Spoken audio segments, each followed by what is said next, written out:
My cow is making soup at home," laughed her husband, bringing his mistress to his boss's anniversary party. But as soon as his wife entered the room, the mother-in-law and guests froze. "Mom, Anthony Beecham is hosting a corporate event. You know him, right? Are you going? Just so you know, it's today, and you need to be at the most luxurious restaurant in the city in 4 hours. Can you handle it?" asked the skinny blonde with brown eyes, looking at the tall, full woman in her 50s. "Yes, darling, of course." The blue eyes lit up brighter than Bengal lights. Abigail Benson had once been in love with her son's current boss, Anthony, and it wasn't entirely unrequited. She started frantically thinking about what to wear. Abigail had put on a little weight, so nothing from her old wardrobe would work. She would just buy a new dress. If she went to the store right now, she'd make it in time. After all, events like these don't happen often. It wasn't that Abigail was hoping for anything, but it would still be nice if Anthony looked at her with admiration, even if he lied about her not having aged. It didn't matter. He was getting older too. What mattered was that when she saw Anthony, she melted like a young girl, and she cherished that feeling. "Mom, are you even listening?" Her son snapped her out of her thoughts. "Huh? What?" "I was just thinking." Abigail reluctantly pulled herself out of her world of dreams and memories where she was still young and desirable. "I'm saying, Isabella can't know. I'm not bringing her along and embarrassing myself," said Anthony. "Your wife is quite pretty." Her mother-in-law didn't want her son to divorce Isabella, so she tried not to encourage statements like that. Not that she particularly liked her daughter-in-law. She was too proud, too much on her own wavelength, but one had to admit, Isabella was quite striking. Those green eyes and golden hair alone drew attention. And her complexion was incredible. Even without makeup, she still had a light, refined pink blush. Her facial features weren't quite perfect, her lips were a bit thin, and her nose had a barely noticeable bump, but it gave her a certain charm. Of course, her ample chest and slim waist were bound to attract male attention. Her legs could have been longer, but she couldn't be called short. And her posture was regal. Abigail was sure that a daughter-in-law like her would certainly improve the family's line. But her son's head was in the clouds. The young businessman was enjoying his first successes and juggling mistresses. It seemed that this time he was planning to go with yet another fling. If Isabella found out, she'd leave him. This young woman had a strong sense of self-respect. She wouldn't even bat an eye. She'd say goodbye immediately. No, Isabella wasn't the type to turn a blind eye to infidelities for years. For her, even her husband's money didn't matter. She worked as a secretary but didn't consider poverty a vice. She advocated for respect in marriage. In short, she was a complicated person. Not someone to joke around with. It was easy to lose her, but impossible to get her back. Abigail tried to convey all of this to her son in a way he could understand. It wasn't easy.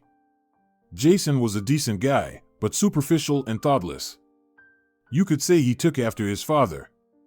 It just so happened that Abigail wasn't sure if he was her biological son. But that was in the past. No need to dig it up. Mom, stop nagging. Isabella won't leave me. You don't get it, we're having a kind of competition with the guys. Each one has to bring the most impressive woman. Isabella's not bad, I agree, but she won't make an impression. But Jennifer, she's something else. Jason couldn't contain his admiration, so he showed a photo on his phone. The picture featured a typical lady with long blonde hair and plump lips, tall, coy, haughty, with a sporty figure. Abigail thought her son had terrible taste if he thought this woman was the best. It was bad. She was unbelievably banal. Abigail felt sad. Oh, I don't like these office games. You'll lose Isabella, and then you'll regret it. Living with this Jennifer. I think it won't be too pleasant, said the mother, lecturing him. Don't forget, I asked Anthony to hire you. It's because of him that you've achieved all this, but don't aim too high, you're already 32, And still, all you have is your head in the clouds, she said. I get it, I'll be careful. I'm not asking you for anything. Just don't tell Isabella, that's all, said Jason. Fine, I won't even have to lie much. I'll just say I'm going to congratulate an acquaintance on his anniversary. And that's basically the truth. But if you mess up in front of your wife, don't count on me. I warned you, Abigail said, affectionately ruffling her son's cheek. No matter how you look at it, Jason was a good guy. She was happy she had him. He was still young. In time, he'd wise up. Well, if he even divorced, it wouldn't be such a huge loss. What mattered was that his career was on track. The more successful and resourceful a man is, the more options he has when choosing a wife. Whatever people say, that's how it is, was, and will always be.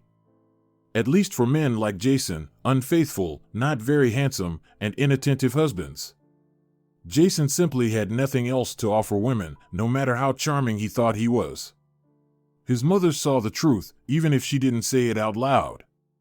Jason was ordinary. As long as he had money and was somewhat young, someone would be interested in him, but later, he'd need to hold on to a decent woman. It would be even better if he stuck with Isabella. But could he be convinced? Young people do things their own way, and then they come running to their moms for comfort. They stopped talking as soon as they heard the key turning in the door. The mother-in-law was the first to rush out. She really didn't want to make up a story. Her husband followed, pretending to take his time. "Where are you going so late?" asked Isabella. "Oh, just need to look over some papers urgently." "The boss can't do without me," said Jason, kissing his wife. "And where did your mom go, all happy?" Isabella hadn't seen her mother-in-law this cheerful in a long time. "Listen, it's a bit awkward to ask, but it seems like she met her first love or someone like that. She's still young, you know." "I don't want to get involved in something that's not my business," Jason answered vaguely. Since they all lived in the same apartment, Jason would have to explain why his mom came home late and in a fancy dress. He had enough sense to change into a normal suit before coming back. But his mom would come home, and Isabella would sense something festive, get upset, and then he'd have to comfort her. Jason definitely didn't need that hassle. "Well, all right. It's strange that you're all going somewhere," Isabella sighed. She'd gotten used to the idea that her mother-in-law and husband hadn't accepted her into their inner circle yet, but it was still sad. It felt like she was living on the sidelines of life, a second-class person. She had a decent relationship with Abigail, but it was still a bit condescending. Jason even sometimes said things like "there's one mother, but many wives." It wasn't pleasant. There hadn't been such remarks before. But now, when things were going well, he started distancing himself from Isabella. She was no longer sure that money didn't spoil people. "It's just a coincidence. Don't be upset. After all, I'm working for our future." "Don't be bored," Jason said. With these words, her husband slipped out the door, his expression somehow guilty, just like her mother-in-law's. "Well, I guess I'll clean his office. Jason won't do it for sure. He'll just complain that she's bothering him again." It had happened that way for a while. He had once loved her, but now Isabella was always just an obstacle. With these somber thoughts, she began her household chores. She stacked the papers that were scattered across the floor, dusted the table, swept, and mopped the floor. She thought about how comfortably they lived in this 4-room apartment. Her mother-in-law had her own room, and she and her husband did as well. Plus, her husband had an office. They had even considered turning the 4th room into a guest room, but no one visited often, so Isabella hoped it would soon be a nursery. That would really liven up the apartment with its high ceilings. There was so much space. You could even ride a bike down the hallway. Isabella remembered her childhood. She had grown up in a modest 2-room apartment, and her parents considered it a great blessing just to have their own place. She had never had a room to herself. Numerous relatives constantly visited them in the capital. Honestly, it was tough on their nerves and their budget, and Isabella always felt like she was living in a train station. Her parents did too. Well, we'll have to borrow money from the neighbors again. We've got to feed the guests, her mom sighed. Her mother worked in a library and earned very little. As for her father, he worked as a driver for some big boss. He earned decently, sometimes even getting rare delicacies from his boss or gifts for the family. But he certainly couldn't be called wealthy. Most of the time, it was her father's relatives from the distant village who came to visit. Her mother's relatives also came, but they lived far away, so they came very rarely. What can we do? They're family, after all. They're just staying for a little while, her father said, looking guilty. Some stay for a little while, some stay even less. How long do we actually live like a normal family? 3 months, at most, her mom grumbled, but she patiently bore the burden, never once rushing anyone to leave. Although the neighbor had often said, it's not like it used to be, with hotels now you can rent a room cheaply. By the time Isabella turned 12, she had gotten used to not having her own space. Her small couch was always given up to someone else out of politeness. She had to sleep on a folding cot. Even her things in the closet were always covered by the guest stuff. No one paid attention to where they hung their clothes, even if it was on top of the host's clothes. When she was little, Isabella thought that if the guests came less often, her parents would stop fighting. But when she became a teenager, she realized that there were worse things. Suddenly, the guests stopped coming. And then her father left for another woman, the wife of his boss. Her mom even showed her a photo of the woman. It showed an elegantly dressed, haughty woman with perfectly styled blonde hair and bright red lips. See? This is the end. How could I possibly compare to her? Her mother was beautiful, but, as her grandmother used to say, she didn't know how to present herself. Isabella inherited her beauty from her mother and, it seemed, her lack of confidence as well. Mom, don't degrade yourself in front of him. How could he treat us so poorly? Isabella protested. Oh, dear, he's not the only one. When you grow up, you'll understand, her mom sighed. Her father promised he'd help financially and visit sometimes. But once he left the house, he was gone for good. Even when he had to collect his things, he sent someone from work to do it. That person hurriedly grabbed the bag, like a thief, and ran off, glancing at Isabella and her mom in shame. I just don't understand it.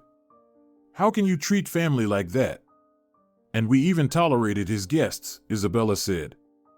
Now her little couch was always free, but it didn't bring her joy.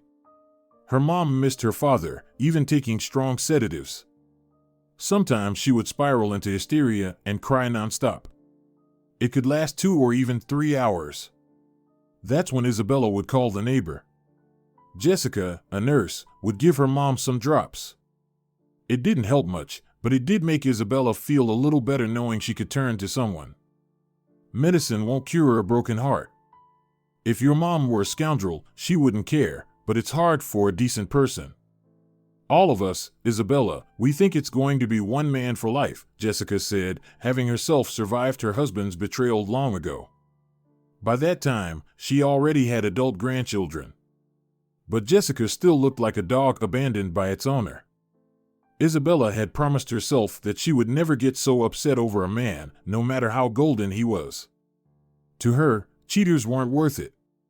She once told her mom and Jessica, if my husband betrays me, I'll do everything I can to get him out of my head, and I won't suffer over him. I'll just move on. She had seen a movie where one of the characters said this, and she liked the words. Even though it was a silly show, and the actress wasn't great, the words were right, they felt real. The women laughed softly, and her mom said, well, maybe I should try that too. And for some reason, Jessica smiled conspiratorially, and the neighbor patted her hand. Isabella realized they were trying to trick her. Adults often looked at her this way when they said things simply to keep her from getting upset. They didn't understand that a teenager wasn't a child anymore, though not quite an adult yet. Of course, her mom never really changed. She kept suffering and crying. Isabella always thought her mom was fooling herself. It was clear from the start, and then her dad returned. Her mom said she hated him with all her heart and would never forgive him, but a week later, he was living with them again, humming songs while shaving and walking around in his family underwear, as if nothing had happened. "Maggie, is Isabella mad at me?" her father asked innocently, like a fool, as if he didn't understand how much harm he had done and how he had humiliated them. Now, they would never believe in a lifelong family again. It became clear that her father could leave them at any moment. "Don't pay attention. She's a teenager, going through a tough period. She'll understand later," her mom said. Isabella saw it as betrayal. Was that really possible? To neglect, betray, disappear for years, and then calmly come back? The cheerful guests appeared again, pretending nothing had happened. And if the topic of her father's infidelity came up, they would call it a temporary absence with a fancy word and always avoid the subject. Isabella hardly ever talked to her father. She would give one-word answers to his questions, but it seemed like he didn't care. He never apologized. When it came to her father's anniversary, Isabella couldn't take it anymore and exploded. She was already 16 and couldn't hold back when her father's sister once again said that her dad was lucky to have his wife. "He's lucky, but Mom's not. You all know he disappeared for years and didn't help us. And during that time, he was with his mistress. He never showed up. Just forgot about us. Then, his mistress decided to go back to her husband, kicked him out of the apartment, and voila, Dad's back with us. He didn't even apologize. It was like he left and came back as if nothing happened," Isabella said, furious. "Isabella, why are you starting? We agreed on this. Wise women don't air their dirty laundry," her mom whispered. Although everyone had already heard. "Mom, how do you put up with this? He didn't even apologize. He sits there, content. Look at him, he doesn't even understand how much you suffered, working 2 jobs, crying every evening. He doesn't care. And everyone pretends like it's all fine. What makes him better? Tell me, what?" Isabella shouted. The guests looked at Isabella in shock, as if she had broken some taboo, but no one said anything. Suddenly, her father slammed his fist on the table. He had quite a bit to drink. "Maggie, control our daughter. She doesn't respect her father. Can't you hear this horror?" More than anything, Isabella was afraid that her mom would once again shrink back and start making excuses, pretending everything was fine and that it was acceptable to be humiliated. But this time, her mother didn't do that, and Isabella would be grateful for that moment for the rest of her life, forgiving everything that had happened before. "I hear everything, but Isabella is telling the truth. It's exactly how it is. You went off with your mistress and never once apologized. It was hard for us without you," her mom said quietly but resolutely. "Don't you dare. Get out of my apartment if you don't like something," her father yelled. "Marcus, this is our apartment. We bought it together, so we're not going anywhere. And I'm divorcing you," her mom whispered these words, almost as if she feared the floor would collapse beneath her feet and she would fall onto the heads of the neighbors downstairs. "I can't hear you. What did you say? Repeat it." What happened next was unimaginable. Her father lost his temper. He started unbuckling his belt and muttering that he would teach his women how to behave at home. He seemed to want to show off in front of the relatives. He had never allowed himself such behavior before. "I'm telling you, Marcus, I'm filing for divorce tomorrow. And we'll divide the apartment according to the law," her mom said these words clearly. "And I'll say this, if you ever hit Isabella, I'll heat up a pot of borscht and pour it on you while you're asleep." After these words, her father's rage subsided. He muttered that he had a headache and went to bed. The next day, Isabella feared her mom would change her mind, but the wheel was already rolling downhill. It couldn't be stopped. "You need to go. You heard us, we have personal matters to settle," her mom told her father's relatives right in the morning. "And where are we supposed to go? Our tickets aren't until a few days from now, they protested. Take money from Marcus. I can no longer accommodate you. Stay in a hostel or somewhere else. It's not my problem, her mom said decisively. Maggie, don't get worked up. Marcus is a good man. Well, maybe Isabella said some things, but how are you going to spend your life alone? Her father's sister said. I'm not going to spend my life alone. I'll live properly. With respect for myself and without any scoundrels. Right, daughter? Her mom put her hand on Isabella's shoulder. Of course, we'll live, and everything will be fine, Isabella replied. She was happy. A little later, she found out that the reason for her mom's anger was not just Isabella's words. Her father had secretly resumed seeing his mistress. Her parents divorced. She and her mom moved to a one-room apartment in a less desirable area. Her father got a room in a dormitory, but everyone was happy in their own way. Her father never forgave the humiliation, and he stopped helping or talking to them. He still considered them traitors, useless women, as he put it. But her mother's depression ended suddenly, and within a couple of years, she married a good man who had long shown interest in her. Isabella graduated from university with a degree in economics, but she never managed to find work in her field, so she worked as a secretary at a law firm. She didn't earn too little, but she wasn't in a hurry to get married. It was there she met Jason. Back then, he was modest. Her mom hadn't yet gotten him a job with her businessman acquaintance. He was quite charming and not at all arrogant.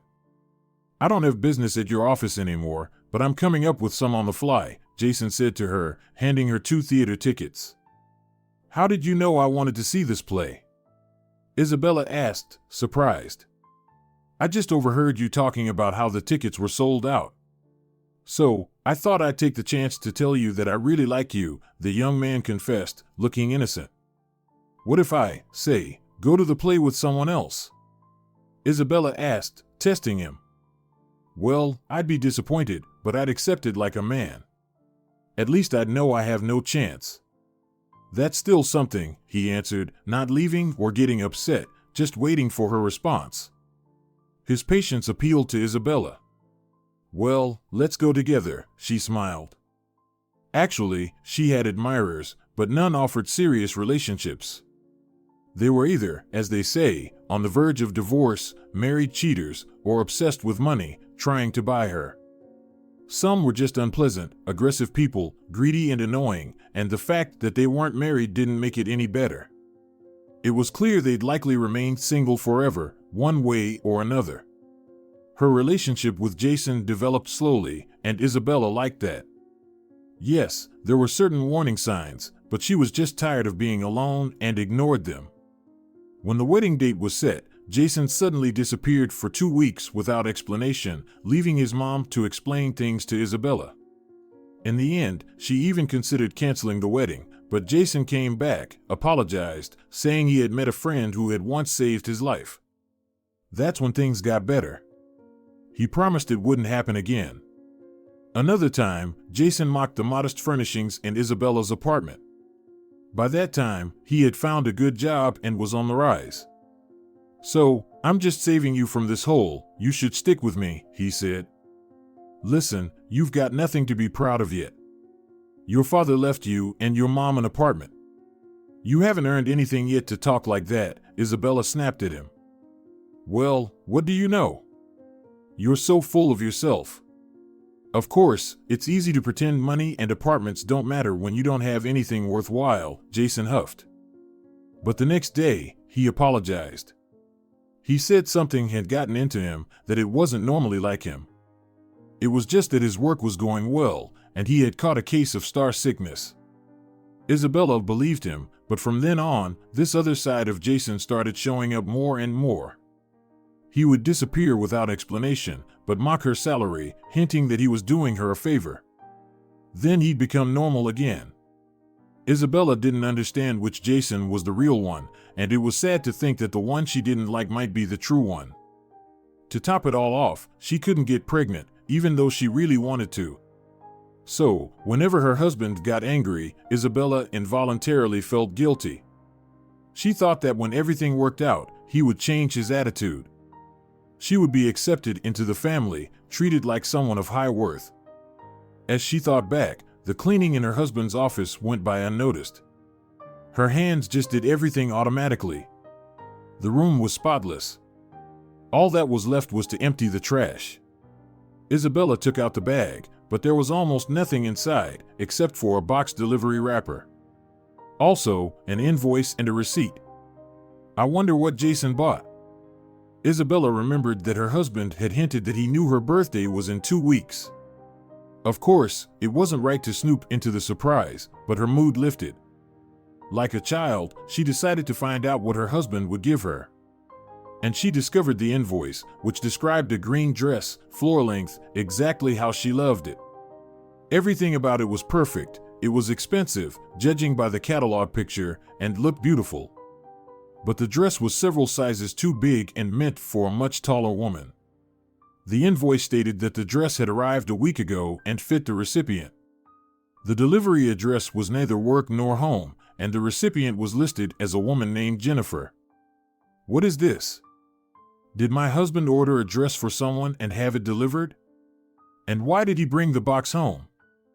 Isabella thought, then immediately remembered that Jason was always punctual. He always said that if you order something, you should keep the receipt and packaging, just in case it doesn't fit. Apparently, he had kept it all at work or in the car. Today, he must have confirmed that the dress fit, and that's why he threw everything away. Isabella connected all the dots. A couple of weeks ago, Jason had mentioned his boss's anniversary. She had hoped to receive an invitation, but then the topic seemed to fade away. That's why my mother-in-law left with such a joyful face. She used to like this Anthony. Maybe she's still hoping for something? The puzzle pieces fell into place. It was clear now that such a grand anniversary of the city's most famous entrepreneur would be celebrated only at Anthony Beecham's favorite restaurant. Jason's boss was a creature of habit, always choosing the same places. A few years ago, Isabella had attended one of the corporate events with her husband, so she remembered the address perfectly. Well, let's see who's wearing the green dress worth my entire monthly salary. Plus, with a bonus. Isabella dressed in her only formal outfit, a milk-white suit, grabbed her shoes, and set off to confront her husband, who clearly had something to hide from her. Are you overthinking this? She suddenly spilled all her thoughts to the taxi driver. She told him she was going to confront her husband, who was lying to her. I'd like to think so, but it's unlikely. Sorry for unloading all this on you. Isabella didn't immediately notice that Michael, the taxi driver, didn't have legs. She could have kept it to herself, but no, she just unloaded everything on him. Oh, you mean my legs? It's not so bad. I'm used to it. Luckily, my friend bought me a car with hand controls. Now I can still earn money, Michael said. Is that your daughter? Isabella was suddenly ashamed to talk about herself. She pointed to a photo of Michael with a girl around 10 years old. They looked alike, both with gray eyes, curly hair, and cheerful smiles. Oh, that's my Emily. If it weren't for her, I'd have been long gone. Michael explained that he raised his daughter alone after her mother passed away 6 months after giving birth. My wife knew childbirth was risky for her, but she really wanted a child. I tried to talk her out of it. Of course, don't think I regret having my daughter, but it's still very hard without my wife. I thought we'd grow old together. Yes, I completely understand you. Isabella thought about how she once wanted to live with Jason until the end of her life and have children, but life had other plans. Now she was heading to expose him, trembling in fear that she might be right. She hoped she was wrong. I'm also guilty before Emily. I should have left the rescue work and found a calmer job. But I thought I couldn't do anything else. Life showed me otherwise. Michael explained that he had tried to save people during an accident. But the driver panicked and let go of the handbrake, running over him. He barely survived. Don't say that. You're a good father, it's obvious. You work hard and don't give up, Isabella said. Oh no. Emily got into some silly computer games, staring at the screen with glazed eyes, doesn't want to do her homework, and won't eat until I force her. That's how it is. And she's not even a teenager yet, Michael complained. Well, I'm not a teacher, but I think she just needs more attention. It's not your fault. It's just the circumstances. Isabella felt grateful to the taxi driver. Thanks to his story, she was distracted from her own. Her blood no longer rushed to her temples. Maybe so. I'm saving up for prosthetics. I don't want her to be ashamed of me. I'm always in a wheelchair, Michael sighed, then added, No, you don't understand. Emily is very kind. I adore her. She just misbehaves sometimes. And I don't know how to raise her. I'm afraid of hurting her feelings. Yes, this is where a woman's hand is needed, Isabella agreed with him. I agree. But I'm a poor disabled man. So, no line forms. But enough about me. I was thinking. The conversation you're going to have will be tough. So I'll wait for you here. Don't worry, I won't take any money for it. People should help each other, and this is how I can support you, Michael offered. Isabella barely heard what he said. Mentally, she was already in the restaurant. So, she just paid and rushed to the place where everything was about to be revealed. The restaurant was packed, so she didn't find her husband right away. Have you seen Jason? She asked a group of people. They pointed her to him. Next to him stood the woman in the green dress. It really fit her like a glove. Her husband hadn't made a mistake. He had chosen well. There were no illusions left. She heard Jason saying, My cow is making soup at home. We're lighting things up here with Jennifer. Right, sweetheart? Jason kissed his lover on the lips, and she responded with a passionate kiss. Jason, I don't approve of this. If you're married, why cheat? So, if you have someone, don't bother showing off your mistresses to me, Anthony Beecham grimaced. What if she's my second wife? Jason replied, laughing loudly, clearly tipsy. Anthony, we were all young once. You can't judge too harshly. His mother-in-law was wearing a formal dark blue dress. It suited her very well. The woman stood majestically, looking at Anthony with a mysterious gaze. It was obvious she was hanging on his every word, practically unable to breathe around him. But he didn't pay her much attention. It was clear the guest of honor's focus was on his wife. Abigail. Figure it out yourself, but in my opinion, this doesn't reflect well on your son. How will you look your daughter-in-law in the eye? With these words, the boss stepped aside. I won't have to look her in the eye anymore. I'm filing for divorce. Isabella grabbed the microphone from the confused host to make sure her husband and mother-in-law heard every word. I sincerely congratulate the guest of honor for being a decent man, and I congratulate my husband for finally gaining his long-awaited freedom. Jason glared at his wife with anger. He rushed to grab the microphone, but Jennifer gasped in fear. His mother-in-law clutched her chest. Everyone, except Jason, was staring somewhere behind Isabella. The young woman turned around and understood why all the eyes were on that spot. The guest of honor collapsed to the floor, gasping for breath. Call a doctor, he's having a heart attack, his wife screamed. You upset him, you found the time. Jason angrily pushed Isabella, but she was closely watching Anthony and noticed that he was just gasping for air. It looks like he's having hives, bronchospasm. Did he take any medication? Isabella asked the boss's wife. She tried with all her might not to panic. No, he always takes the same thing. Anthony is a creature of habit, his wife said. Here's the thing, I have allergies to many medicines and smells too. Let's try this, it won't hurt. Isabella took out the aerosol from her bag, the one that had saved her many times before, and sprayed it directly into Anthony's mouth. What are you doing, you idiot? Jason tried to push his wife away. Don't touch her, I feel better, Anthony suddenly said. It seems something was wrong with the food. although I personally approved the entire menu.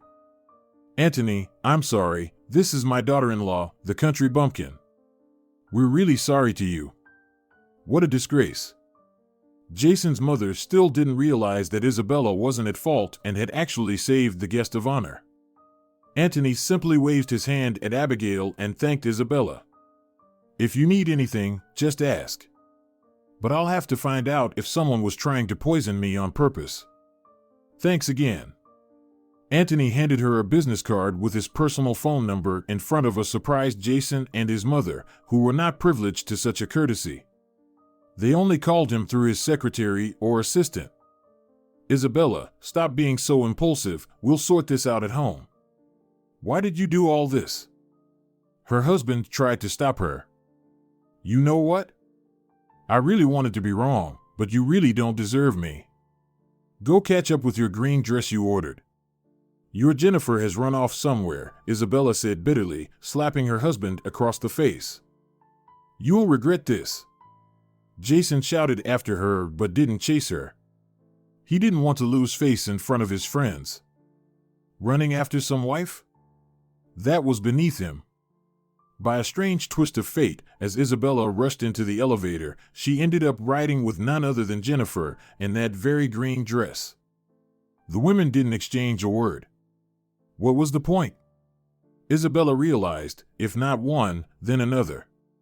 Her husband only cared about one person, and that was himself. Isabella burst out onto the street and began dialing for a taxi. The signal was poor, and she desperately wanted to leave immediately. She was afraid her husband would come out and continue spouting nonsense. Well, are we going somewhere else? To Isabella's surprise, standing before her was Michael, the very taxi driver who had brought her here. Her face was streaked with tears, her mascara smeared, her hair disheveled, and her gaze wild. He was glad to have stayed and waited just in case. How did you end up here? Isabella didn't understand. The appearance of a taxi, especially so timely, seemed like a miracle. She really wanted to leave, no matter where. I told you I'd wait for you, remember? Michael said, surprised. Then he realized it was better not to ask anything else and added, look, get in the car, and we'll figure out the rest. Isabella took his advice and sat in the car, frantically thinking about what to do next. I can't go to my mom's, she'll be upset. You know what? Let's go to a hotel, but a cheap one. I don't have much money, Isabella decided. Yeah, I know one. They have minimal rates and it's quite safe, Michael said, and decided to wait until he was sure she was okay. That day, he was responsible for her. Isabella filled out all the documents, then tried to pay with her card, but it didn't work. How is this possible? No way. He blocked it. Damn. She remembered the card was shared with her husband. You know, you can stay at my place. I told you, Emily's been acting out. Maybe you could help me out? I don't know how to deal with her, Michael suggested. I'm not a teacher or even a tutor. I don't want to lie. I have no experience with kids, we never got to have any, Isabella admitted in despair. I just wanted someone to keep an eye on her. I don't need anything fancy. I don't have high expectations. Just feed her, help with her homework. She's only 10. It's probably not that hard, Michael said. Yeah, I guess there's no other choice. Isabella looked carefully at the taxi driver. He seemed like a decent man, he didn't give her any bad vibes, but she was still scared of going with a stranger. What else could she do? Upset her mom, who already had a weak heart? Or make peace with a betrayer? No, it was better to stay with Michael and try to help with his daughter. It clearly seemed like the lesser evil, but was she really going to sleep on a bench in some shelter? About a week passed. During that time, Jason didn't seem too concerned about his wife disappearing. Mom, she'll come around. Where's she gonna go? She didn't go to her mother's, so she must be stuck at some friend's place. I've already blocked her card. So, she won't stay in a hotel. She'll come crawling back soon. And now my boss is even nicer to me. He says I picked a good woman. Jason decided not to tell his mother that Anthony was much more interested in his mistress. His boss suspected that someone had tried to poison him. He was carefully checking all unfamiliar people. There weren't many of them. One of them was Jennifer. Well, I hope everything gets sorted out. Lately, Abigail had been feeling lonely. She suddenly had the thought that Jason might have been born from Anthony. It did happen, didn't it? So, she decided to do a genetic test.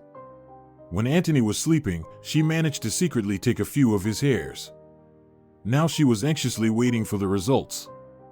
Yes, it would be great if Jason had such a father. She wouldn't have to worry about his future. And who knows, maybe Anthony didn't really love his wife.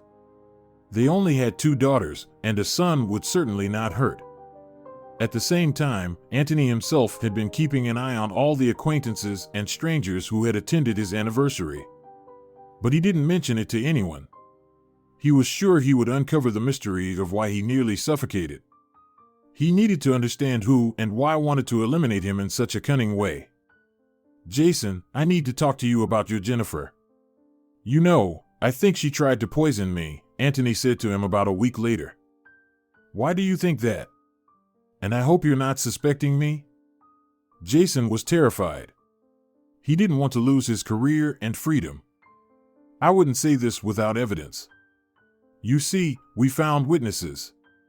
They told us that before my anniversary, Jennifer bought a toxic substance on the black market. We even found footage from security cameras. Did she tell you anything? Any details are important, Anthony said. No, nothing. Just another mistress. I've had so many of them. I didn't really listen to her, Jason said.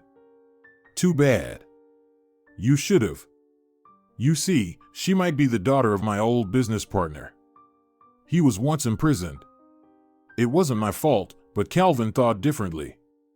So, if this is his daughter, anything could be possible, sighed Anthony. Jennifer really did resemble that partner, but he hadn't thought about it at the time. So, you're saying she's a potential heir and thinks you owe her something? Why would she want to kill you then? Jason asked, confused. I don't know. Maybe she just thinks she needs to take revenge? Anthony said thoughtfully. No, this can't be. Jennifer even told me that someday I should be in your place. She even thought we looked alike, but never dreamed of taking your place. Jason was surprised. However, he agreed to talk to Jennifer. That's right. And tell me everything. Also, make up with your wife. I owe you Isabella. So, take this seriously. If nothing works out, you're done here, his boss concluded sternly. How's that? What does my personal life have to do with this? For instance, what if she has a lover? What then? Jason was outraged. But Anthony had already made it clear the conversation was over. All Jason could do now was follow the instructions, or rather, the orders. Ugh, I can't lose this job. What will I be? A regular clerk? My mom will be upset. Who would have thought it would turn out like this? Jason tried to contact Jennifer, but she had disappeared without a trace. He couldn't find Isabella either. It was a real trap. He understood he had little time left. His boss didn't like to wait. Dad, will Aunt Isabella always live with us? Emily asked her father. She liked Isabella. She had taught her how to cook deliciously and helped her pick out outfits that wowed all the girls. Of course, Aunt Isabella made her do her homework, but that was bearable. Now she had someone to talk to, which the girl had been missing. Well, I don't know, Emily. I'd like her to stay forever. And you know, thanks for stopping playing those weird games and staring at the ceiling all day. It used to scare me, Michael admitted. Well, I feel good with Aunt Isabella. There's always something to do. The girl eagerly told her father how Isabella had helped her peacefully resolve a conflict with an annoying girl from her class. She also stood up for her in front of the teacher. Then she asked, "Dad, maybe you'll marry her?" "Ugh, what questions you ask. I'd carry her on my hands. I really like Isabella. I'd marry her today if I could. But does she even need me?" Michael wanted to explain that Isabella was just forced to live with them out of necessity. As for what would happen next, he didn't know. But he decided not to upset his daughter, especially since her mood had only just improved. "Dad, there's one more thing. This morning, some guy rang the doorbell. I didn't see him, but Isabella got scared and told me to stay quiet. I'm worried about her," Emily said. "Don't worry, we'll protect her." "And here she is," Michael said, preparing to open the door. But there was some confusing, bleach blonde guy standing there, clearly not in a good mood. "So, it's you my wife is getting mixed up with? Well, what a gift. A poor disabled man. Isabella always had strange taste. Well, I guess that's why she chose a cruel womanizer who doesn't value her." Michael decided to stand up for his love. "Dad, who is this?" "I'm scared," Emily peeked into the hallway. "Don't worry. He's just worried. But if he goes too far, I'll make sure he calms down quickly," Michael said with emphasis. "Hey, call my wife," Jason shouted. "She's not here right now. But even if she were, I wouldn't call her. Leave, and leave quietly." Michael wasn't hiding his hostility. "She left you. What's unclear about that? And apparently for you?" Jason sneered. He said this with obvious mockery. "Maybe so. What's it to you? The train has left." Michael replied defiantly. Whoa, whoa, whoa. What's all this chatter? Actually, you have two choices. One bad, one good. In the first option, you'll lose your parental rights. I know you're raising your daughter alone. The commission will be interested to know how you manage it, being disabled. The second option is, I buy you some good prosthetics, give you a nice amount of money, but you leave Isabella alone, Jason exclaimed. He couldn't hold back anymore. No, you won't scare or bribe me. Don't even hope, Michael said. When Jason left, Isabella rang the doorbell. I heard your conversation. I didn't risk coming upstairs. I waited for him to come down in the elevator. I feel good with you. But I don't want to ruin your life. You're not ruining anything. On the contrary, Dad just said he'd marry you today.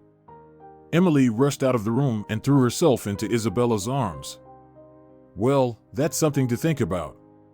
But if I adopt you, no one will take you away, Isabella said. In the evening, Michael asked her, Is it only because of Emily? Not only, Isabella answered briefly, blushing. The tension was building. Jason had hired some thugs to puncture Michael's tires every day. One of them jabbed a finger at his chest and said, Think about it, Uncle, it could get worse. Make the right decision before it's too late. I've already made up my mind. Tell Jason that Isabella and I are getting married, Michael said.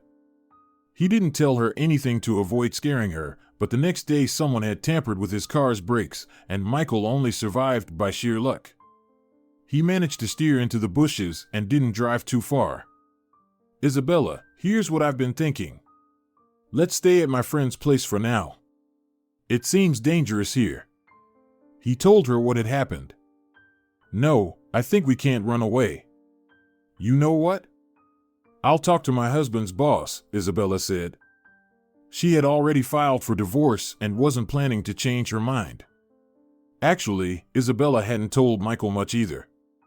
Jason had turned into her shadow, stalking her, scaring her, threatening her, lying in wait. He was harassing her mother. He threatened to harm Emily. This couldn't go on. Jason had become too dangerous. He pursued her with obsessive persistence. She took the day off from work and arranged a meeting with Anthony Beecham. To her surprise, he came to their house. He said she didn't need to go to him. Mr. Beecham, you offered help, and now it's really needed. I've found someone I want to spend my life with, and I want to adopt his daughter. But Jason is scaring us. Not a day has gone by without him causing trouble. Isabella explained everything in detail. You know, it seems I'm to blame. I wanted to do good, but it turned out as usual. Anthony explained that he had ordered Jason to bring his wife back. But I didn't know you stopped loving him. Please forgive me. And I didn't know until that day, Isabella sighed. Here's what we'll do. Anthony Beecham immediately called Jason and demanded he come in. After hanging up, he said, I'm firing him today and I'll keep an eye on you. If he shows up near you again, he'll learn what it's like to mess with me. Thank you, but I didn't want this, Isabella sighed. It was strange, but she truly didn't wish any harm on her husband, she just felt sorry for him. He had caught a dangerous mental virus of insensitivity, and in pursuit of his career, he was ready to ruin other people's lives. That same day, Abigail received the results of the DNA test and learned that Jason wasn't Anthony's son.